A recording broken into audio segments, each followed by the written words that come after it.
Welcome to Suman TV. BC రిజర్వేషన్ల పైన తెలంగాణ ప్రభుత్వం హైకోర్టులో వచ్చిన స్టేని సుప్రీంకోర్టులో సవాల్ చేయాలని ఆలోచిస్తోంది. సోమవారం రోజు సుప్రీంకోర్టుకు వెళ్ళే అవకాశం ఉందని కూడా తెలుస్తోంది. నిజంగా హైకోర్టు చెప్పిన అభ్యంతరాలనే సుప్రీంకోర్టు చెబుతుందా, లేకపోతే హైకోర్టు ఇచ్చిన స్టేని సుప్రీంకోర్టు వెకేట్ చేసే అవకాశం ఉందా? ఈ అంశాలన్నింటిపైన మనతో మాట్లాడడానికి సీనియర్ అడ్వకేట్ దివాకర్ రెడ్డి గారు మనతో లైవ్లో అందుబాటులో ఉన్నారు. దివాకర్ రెడ్డి గారు నమస్కారం సార్. నమస్తే అండి. దివాకర్ రెడ్డి సార్, ఇప్పుడు సుప్రీంకోర్టుకు వెళ్ళాలని గవర్నమెంట్ ఆలోచిస్తుంది. సుప్రీంకోర్టుకు వెళ్ళిన తర్వాత కూడా ఇటువంటి సిచ్యువేషన్ ఉంటుందా, లేకపోతే సుప్రీంకోర్టులో ఈ పిటిషన్ అంటే స్టే సుప్రీంకోర్టు వెకేట్ చేసే అవకాశం ఉందా? ఇక్కడ హైకోర్టు రీజన్ ఆర్డర్ పాస్ చేసిందండి. సుప్రీంకోర్టులో ఏం జరుగుతుంది అనేది మనము అనలైజ్ చేయడానికి లేదు. But however I think supreme court may not interfere, ఎందుకంటే reason order and moreover ఇక్కడ ఫైనల్ ఆర్డర్ కాదు, ఇంట్రిమ్ స్టేజ్ లో. అండ్ సుప్రీంకోర్టు ఆర్డర్ కి అనుకూలంగానే ఇక్కడ హైకోర్టు ఈ స్టే విధించడం జరిగింది. So I don't think supreme court will really interfere in this matter. కానీ గవర్నమెంట్ చాలా స్పష్టంగా చెప్తోంది, మేము అసెంబ్లీలో చట్టం చేశాము, 42% రిజర్వేషన్ ప్రకారం ఎంపరిక్ డేటా ప్రకారమే వచ్చాము. సుప్రీంకోర్టు ఏదైతే 3 టెస్ట్ ఉందో ఆ ప్రాసెస్లోనే వెళ్తున్నాము. రాజ్యాంగబద్ధంగా గతంలో సుప్రీంకోర్టు ఇచ్చిన తీర్పు ప్రకారం రాష్ట్రపతి దగ్గర 3 నెలలకు మించి ఉన్న బిల్లు చట్టమే అవుతుంది. కాబట్టి ఈ బిల్లుని ఆమోదించకపోవడం కుదరదు, హైకోర్టు పైన మేము సవాల్ చేయబోతున్నామని చెప్తున్నారు. ఇది సాధ్యమేనా సార్? ట్రిపుల్ టెస్ట్ వాళ్ళు క్వాలిఫై కాలేరండి. ట్రిపుల్ టెస్ట్ వాళ్ళు ఫుల్ఫిల్ చేయలేరు. అందుకే హైకోర్టు ఇంటర్ఫియర్ అయ్యి స్టే విధించడం జరిగింది. And more over high court only ఆ జియో పైన స్టే చేసింది, ఎలక్షన్ నోటిఫికేషన్ పైన కాదు. Election may go on, but however proportionate seats ఇచ్చి మీరు వెళ్ళండి. ఏదైతే మీరు 50% సీలింగ్ లోబడి మీరు ఎలక్షన్స్ మీరు కండక్ట్ చేసుకోండి అని హైకోర్టు చెప్పింది. ఆ ఎలక్షన్ ప్రాసెస్ లో స్టే చేయలేదు కాబట్టి I don't think supreme court will interfere in this matter. Election ఆపలేదని చెప్పాలా హైకోర్టు? అవునండి, ఎలక్షన్ ఆపలేదు. ఆ 50% సీలింగ్ మీరు దాటిర్రు కాబట్టి ఆ జియోని ఆపింది అంతే. ఎలక్షన్ ప్రాసెస్ ని ఇంటర్ఫియర్ అవ్వలేదు. సాధారణంగా ఇటువంటి పరిస్థితుల్లో ఆల్రెడీ షెడ్యూల్ ఇచ్చారు, 9వ తేదీనే ఎలక్షన్కి ఫస్ట్ షెడ్యూల్లో నోటిఫికేషన్ వచ్చింది. ఇటువంటి పరిస్థితుల్లో సిచ్యువేషన్ ఎలా ఉంటుంది సార్? కోర్టు ఇంటర్ఫియర్ అయింది, లేకపోతే ఎలక్షన్స్ ఆగిపోయినట్టే కనిపిస్తుంది స్పష్టంగా. మనకు వచ్చిన ఆర్డర్ లో కూడా ఎక్కడ మీరు ఎలక్షన్స్ ఆపండి అని చెప్పలేదు, మీరు ఎలక్షన్స్ పెట్టుకోండి. కానీ ఈ 50% సీలింగ్ మీరు దాటిర్రు, సుప్రీంకోర్టు జడ్జిమెంట్స్ కి మీరు ఉల్లంఘించారు. అందుకే మీరు 50% క్యాప్ లోబడి మీరు ఎలక్షన్స్ పెట్టుకోండి అని చెప్పింది కదా క్లియర్ గా. ఇక్కడ కూడా ఎలక్షన్ ప్రాసెస్ లో హైకోర్టు ఇంటర్ఫియర్ అవ్వలేదు. High court did not interfere anywhere. Order లో కూడా మీరు ఎక్కడైనా చూసుకోండి, రీజన్ ఆర్డర్ అన్ని సుప్రీంకోర్టు జడ్జిమెంట్స్ ని కన్సిడర్ చేసి వాళ్ళు పాస్ చేశారు. కానీ దివాకర్ రెడ్డి గారు, మీరు పిటిషనర్ తరఫున వాదించిన టీంలో ఉన్నారు.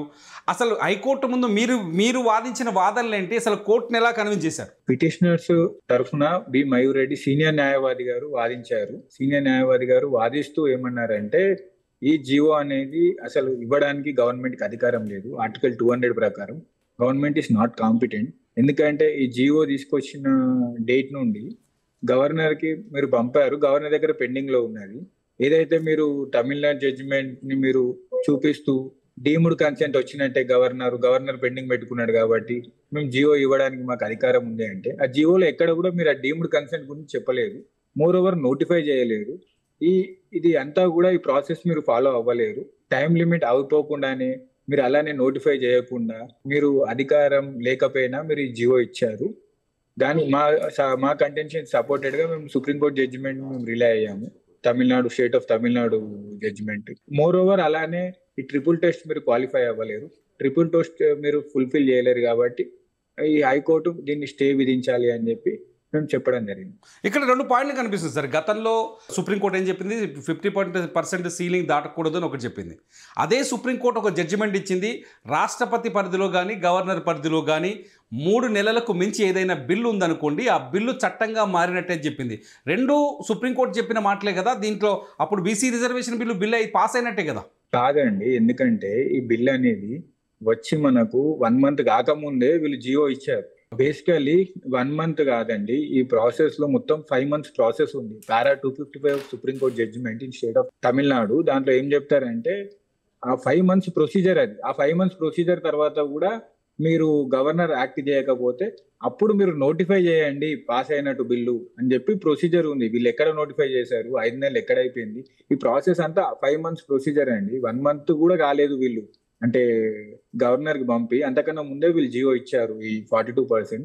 Okay. ఇది విరుద్ధం, చట్ట విరుద్ధం అనేది కంటెన్షన్. అంటే దివాకర్ గారు సాధారణంగా రిజర్వేషన్ల విషయంలోకి వస్తే ఇప్పుడు రాజకీయ పార్టీలు రిజర్వేషన్లు ప్రకటిస్తాయి. రాజకీయ పార్టీలు కుల రాజకీయాలు చేయొచ్చు, లేకపోతే ఓట్ బ్యాంక్ రాజకీయాలు చేయొచ్చు. ఇటువంటి పరిస్థితుల్లో అన్ని చోట్ల, అన్ని రాష్ట్రాలు, నాట్ ఓన్లీ తెలంగాణ, అన్ని రాష్ట్రాలు రిజర్వేషన్ల ప్రక్రియ ఎలా సాగాలి?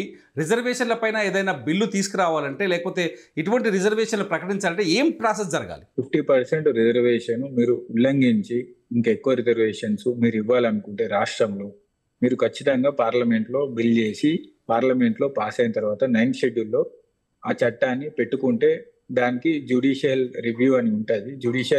Judiciary cannot interfere. Okay.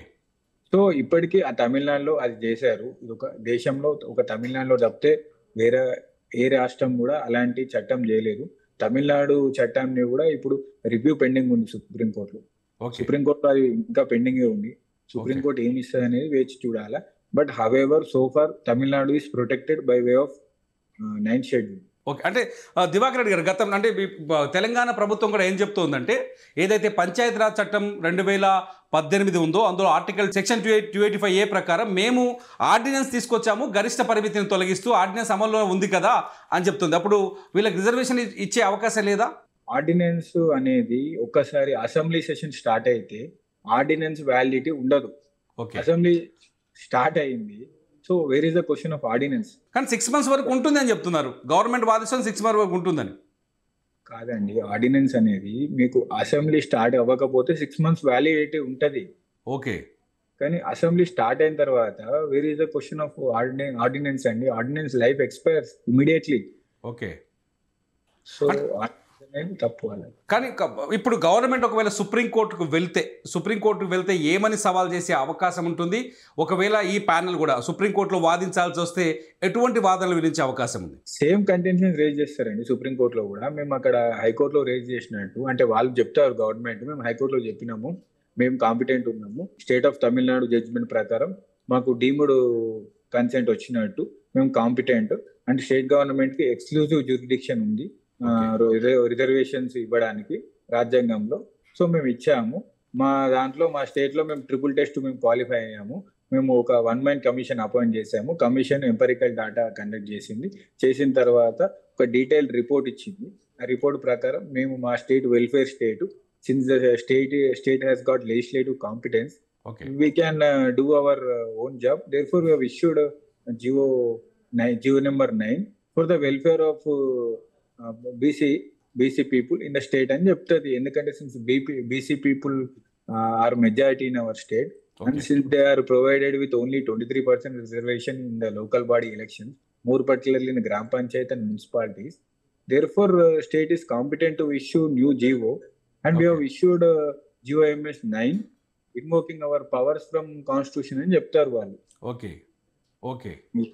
So రేపు అంటే ఒక రకంగా చెప్పాలంటే స్థానిక సంస్థల ఎన్నికలు ఇప్పుడు పూర్తిగా వాయిదా పడ్డాయి అనుకోవచ్చా? మళ్ళీ నోటిఫికేషన్ ఇవ్వాల్సిన అవసరం ఉంది అనుకోవచ్చా?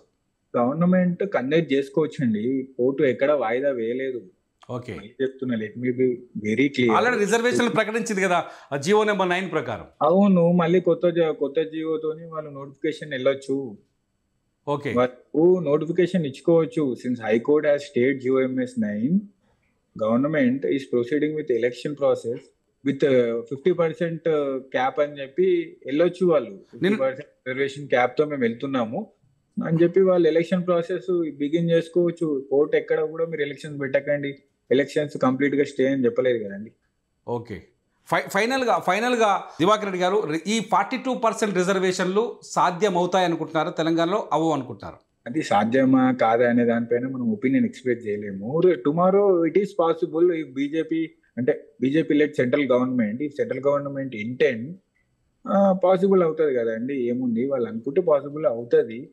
సో ఎందుకంటే they are competent, ultimately parliament is competent, and if central government wishes then it is possible. అంటే పాసిబుల్ కాదు అని చెప్పడానికి ఏం లేదు. But however I don't know whether courts will interfere or not. ఎందుకంటే తమిళనాడుది పెండింగ్ ఉంది, జ్యుడిషియల్ రివ్యూ పెండింగ్ ఉంది అక్కడ. సో ఇప్పుడు ఇదైతే పాసిబుల్. ఇప్పుడు ఇప్పటికైతే మనం పాసిబిలిటీ ఉంటుంది. అంటే central government if really wishes అంటే ఇక్కడ ఇవ్వాలి ఎంపరికల్ డాటా వాళ్ళు కండక్ట్ చేశారు, స్టేట్ గవర్నమెంట్ రికమెండ్ చేస్తుంది. And this since the bill is passed unanimously without any opposition from MLAs. And since the legislature is the will of the people, ఎందుకంటే legislatures are representatives of people కాబట్టి. So state లో unanimous గా ఈ bill pass అయింది. Therefore we here with intent to pass a bill in parliament అని చెప్పి central government if wishes they can provide 42. చూద్దాం result మీరు అన్నట్టు ఎంతవరకు ముందుకెళ్తుందో. ఇది thank you very much Divakar Reddy garu. Yeah, thank you very much. అది మొత్తానికైతే రిజర్వేషన్ల పైన ప్రస్తుతానికి పీఠముడి ఉన్నట్టుగానే కనిపిస్తుంది. దీనికి సొల్యూషన్ ఎలా వస్తుందో వేచి చూద్దాం. చూస్తూనే ఉండండి సుమన్ టీవీ.